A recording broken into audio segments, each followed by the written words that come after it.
ऋषि भृगु मेरा साथ दे या ना दे, मुझे भार्गवी को ढूंढना ही होगा। कितने भोले हैं राजा आकाश। मैंने उनसे कहा भार्गवी नहीं मिली और वो मान गए कि भार्गवी नहीं मिली। और तो और मुझसे कह रहे हैं कि उसको ढूंढो भी मत। उन्हें तो ज्ञात ही नहीं कि हमें ज्ञात है कि भार्गवी कहाँ है। अर्थात इस बाला ने झूठ कहा, इसे पता था कि भार्गवी कहाँ है। हे प्रभु, अब इससे सत्य कैसे निकलवाऊं कि भार्गवी कहाँ है। इतना अच्छा होता यदि ये स्वयं ही सत्य कह देता कि भार्गवी है कहाँ। आप मेरे लिए क्या कुछ नहीं करते गोविंदराज, आपकी सहायता करना तो मेरा कर्तव्य है। अब देखिए कैसे बाला स्वयं अपने मुख से बता देगा कि भार्गवी कहाँ है।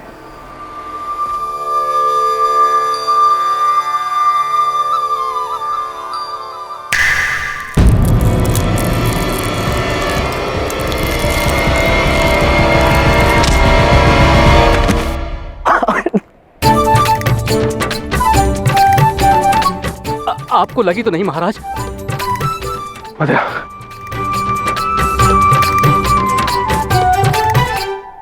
तो मैं क्या कह रहा था? लगता है मस्तिष्क पर तीव्र आघात पहुंचा है। भार्गवी, भार्गवी के विषय में हमें किसी को इस राज्य में कुछ नहीं बताना है। केवल मुझे अर्थात हमें और राजकुमार भासु ही जानते हैं कि भार्गवी करवीपुर में है। और ध्यान में राजकुमारी पद्मावती और श्रीनिवास भवन महल में है। इन्हें तो कदाचित बिल्कुल पता नहीं चलना चाहिए कि भार्गवी कहाँ है। ऋषि भृगु, केवल आप ही नहीं, शीघ्र ही ये सारा ब्राह्मण समाज श्रीहीन हो जाएगा। क्या चाहते हैं आप? क्यों आए आप यहाँ? उस कारण के निवारण के लिए जो इस सब की जड़ है, नारायण, जिसने आपकी ये दशा की है, उसे दंड अवश्य मिलना चाहिए। मुझसे आपकी ये दुर्दशा देखी नहीं गई। कितने महान और ज्ञानी ऋषि हैं आप, फिर भी विष्णु के छल का बोध करने में विफल रहे। आपके कहने का तात्पर्य क्या है? पूर्णता समाप्त तो नहीं, किंतु मेरे पास इस श्राप की आयु छोटी करने का उपाय है। मैं आपको श्राप देती हूँ, लक्ष्मी कभी ब्राह्मणों को नहीं मिलेगी। किंतु आपको पुत्री मोह से ऊपर उठना होगा, पुत्री वियोग को त्यागना होगा। ऋषि भृगु, आपने भार्गवी के जाने का दुष्प्रभाव तो देख ही लिया है।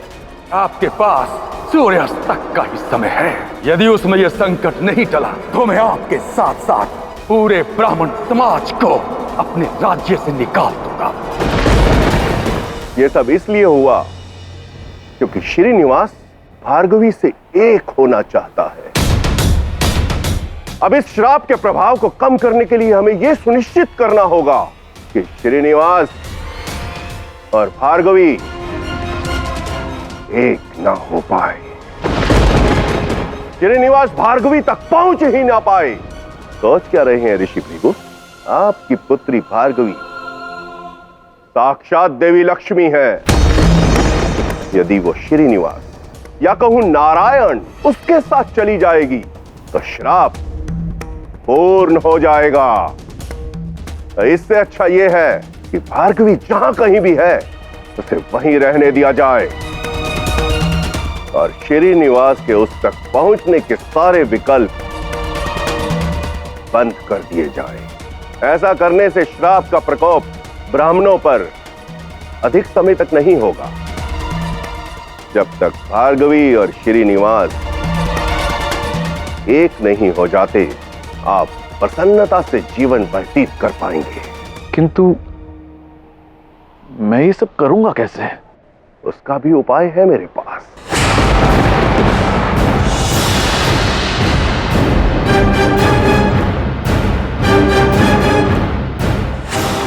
उचित है, मैं वैसा ही करूंगा जैसे आपने बताया है गुरु शुक्राचार्य। हे प्रभु, ये कैसा चमत्कार हुआ। इस मूर्ख ने तो सब कुछ सत्य अपने मुख से ही बता दिया। लगता है कि कदाचित माता सरस्वती जीवा पर बैठी थी मेरी। अब मुझे शीघ्र ये सत्य श्रीनिवास को जाकर बता देना चाहिए, इससे पूर्व कि ये सब मिलकर कोई बड़ा षड्यंत्र करे। मेरा श्रीनिवास तक पहुंचना अत्यंत आवश्यक है।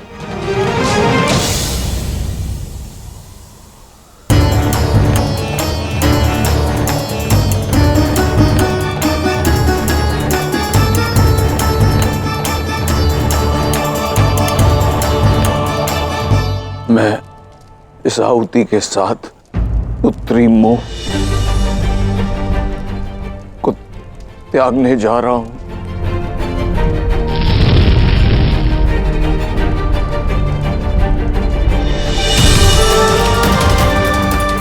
मैंने पुत्री मोह को त्यागा है, किंतु देवी लक्ष्मी को नहीं त्यागा है मैंने।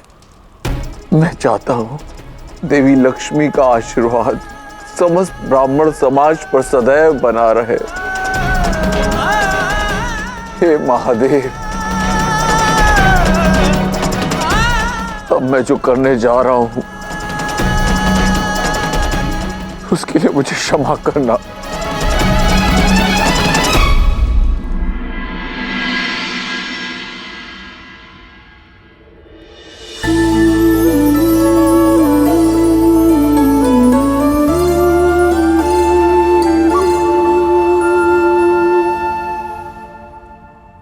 धन्यवाद उमा, मेरे लिए भोजन का प्रबंध करने के लिए, किंतु मुझे अभी भूख नहीं है। तुम इसे ले जाओ।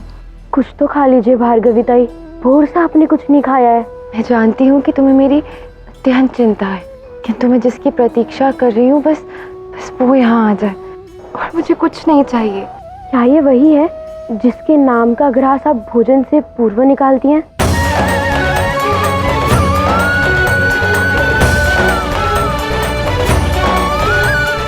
गांव वाले चाहे कुछ भी कहे, पर मुझे और गौरी ताई को आप पर पूरा विश्वास है कि आपका प्रेम कितना पवित्र है। हमारी तो यही प्रार्थना है कि आप जिसकी भी प्रतीक्षा कर रही हैं वो शीघ्र ही आपके पास आ जाए।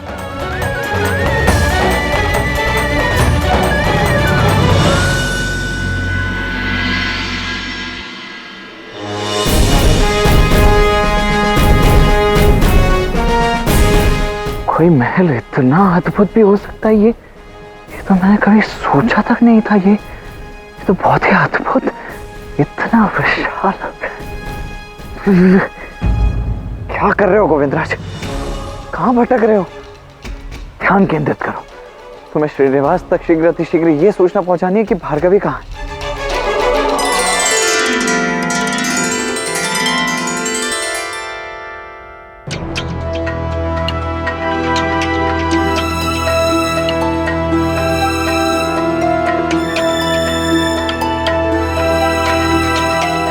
ये हमारे विवाह का प्रतीक है श्रीनिवास, इसलिए मैं चाहती हूँ कि हम दोनों मिलकर इस चित्र में रंग भरें, जिससे हम दोनों के हृदय में एक दूसरे का नाम सदैव के लिए अंकित हो जाए।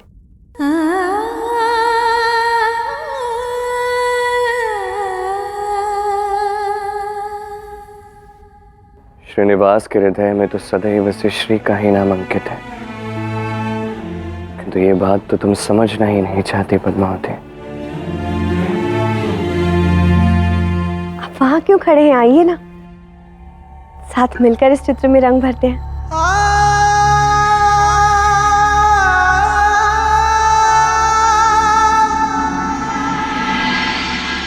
सुनो, राजकुमारी पद्मावती का आदेश है किसी को भीतर न आने दिया जाए, चाहे कोई भी हो। किसी भी कार्य से आए भीतर नहीं आने देना है तुम दोनों को। जी। किसी को भी भीतर क्यों नहीं जाने दिया जा रहा है? कुछ तो गड़बड़ अवश्य है, किंतु मुझे किसी भी प्रकार से इन रक्षकों को चकमा देकर श्रीनिवास तक तो पहुंचना ही है। किंतु पहुंचूं कैसे? ये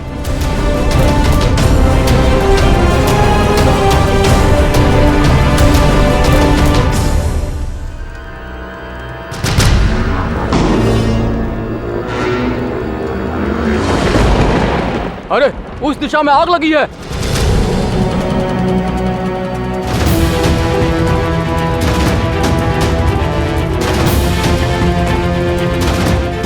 महल में तो घुस गया, किंतु अब इतने बड़े महल में श्रीनिवास को कहाँ ढूंढूं मैं?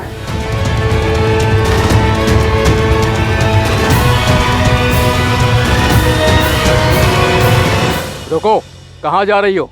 राजकुमारी का आदेश नहीं पता है? उन्हें अपने एकांत में कोई विघ्न नहीं चाहिए। जाओ और सभी दासियों से भी कह दो।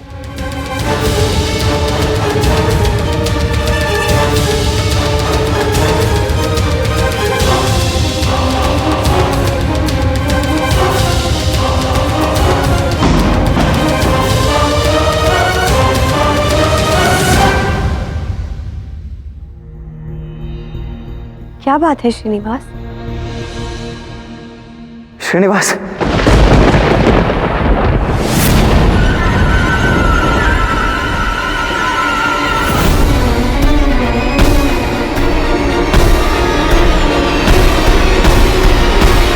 गोविंदराज। गोविंदराज, तुम यहाँ? एक दंपति के कक्ष में इस प्रकार प्रवेश नहीं करना चाहिए। ये तुम्हें ज्ञात नहीं?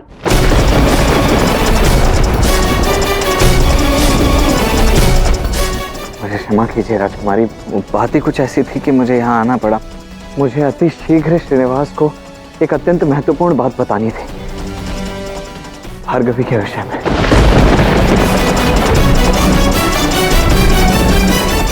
बताइए, श्री भार्गवी करवीरपुर में है।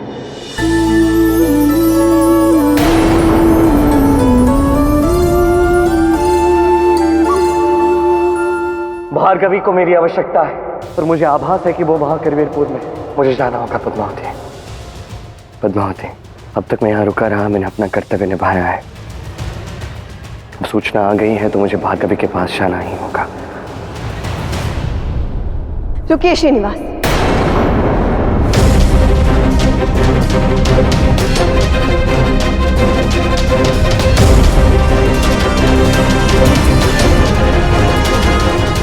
तुम इतने विश्वास के साथ कैसे कह सकते हो गोविंदराज कि भार्गवी करवीरपुर में है? क्या तुम्हारे पास इस बात का कोई प्रमाण है? पद्मावती, वो मेरे बड़े भाई जैसे हैं। मुझे उनकी कही हर एक बात पर विश्वास है। उनकी बातों को झूठा सिद्ध करने का आरोप मत लगाना। अब मेरा प्रश्न पूछना भी आपको अनुचित लग रहा है श्रीनिवास। आप स्वयं सोचिए, वासु भी भार्गवी को खोजने गया है। उसके साथ वेंकटगिरी की पूरी सेना है। जब उन्हें भार्गवी के विषय में कोई सूचना नहीं मिली तो गोविंदराज को कैसे पता चल गया? बताओ गोविंदराज, क्या तुम्हारे पास कोई प्रमाण है?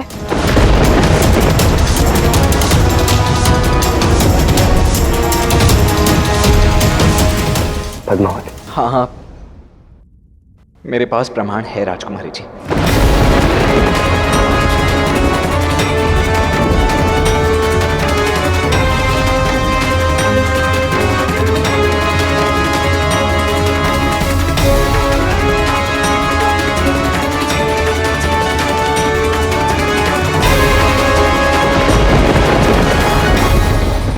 भार्गवी की पायल, यही है प्रमाण राजकुमारी। मैंने बाला को वासु के रक्षकों के साथ बात करते हुए सुना कि भार्गवी करवीरपुर में है और उसकी ये पायल भी मुझे उन्हीं से मिली। बेचारी भार्गवी अपनी स्मृति को श्रीनिवास तक पहुंचाना चाहती थी। अब उसकी ये स्मृति भी उसी स्थान पर पहुंचेगी जो उस मृतक श्रीनिवास का उचित स्थान है, अर्थात कचरे के ढेर में।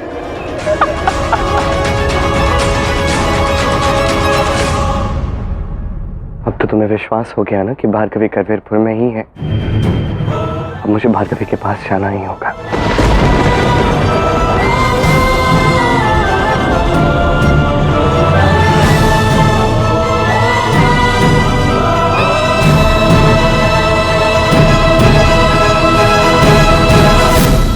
आज पूर्ण दिवस मैंने आपको प्रसन्न करने के लिए क्या क्या नहीं किया श्रीनिवास, किंतु आपके मुख पर मुस्कान का एक अंश भी नहीं था और अब भार्गवी की बस पायल देखकर आप मुस्कुरा रहे हैं श्रीनिवास।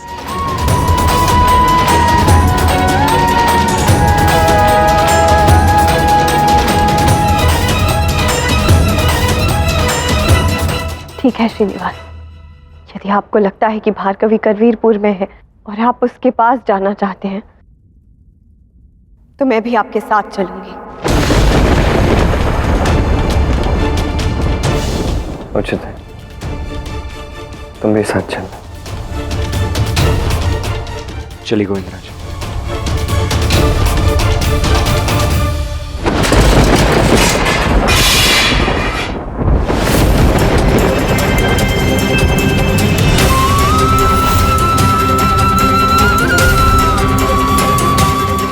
क्षण भरना चाहती थी हमारे इस चित्र में आपके साथ, किंतु कदाचित मेरे भाग्य में प्रेम का रंग ही नहीं। ये वासु अभी तक भार्गवी को क्यों ढूंढ रहा है? इस भार्गवी के कारण मेरे परिवार को दुख मिला है। केवल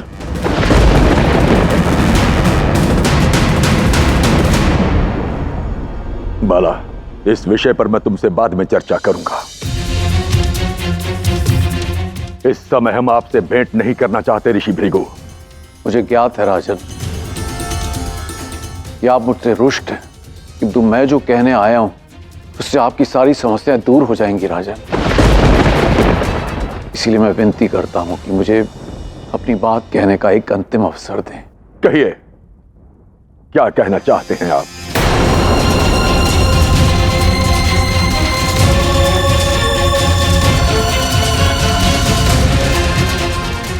राजन, क्या आप इस चित्र को पहचानते हैं? वेंकटगिरी का प्रत्येक बालक जानता है कि यह चित्र चोला साम्राज्य के महान राजा का चित्र है। क्या विशेष है इसमें? उचित कहा आपने राजन, किंतु आपको कदाचित ज्ञात नहीं है, ये कोई और नहीं अपितु स्वयं आप ही हैं, आपके पूर्व जन्म में।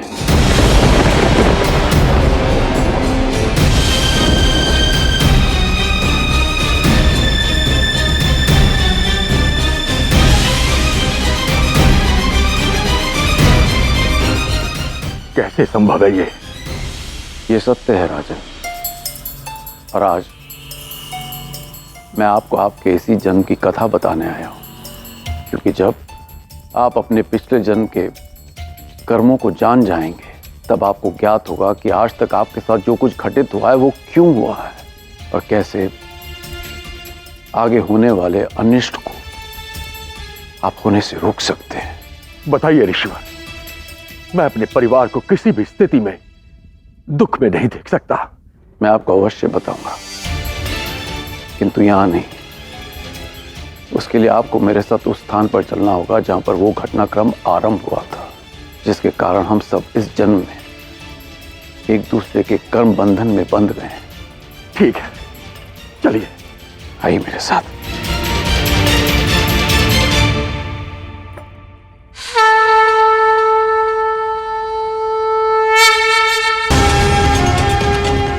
नारायण, मुझे आप पर पूर्ण विश्वास है कि मेरा संदेश श्रीनिवास तक पहुंच गया होगा, किंतु आप उसकी सहायता कीजिए कि सूर्यास्त से पूर्व वो मेरे पास आ जाए, मुझ तक पहुंच जाए।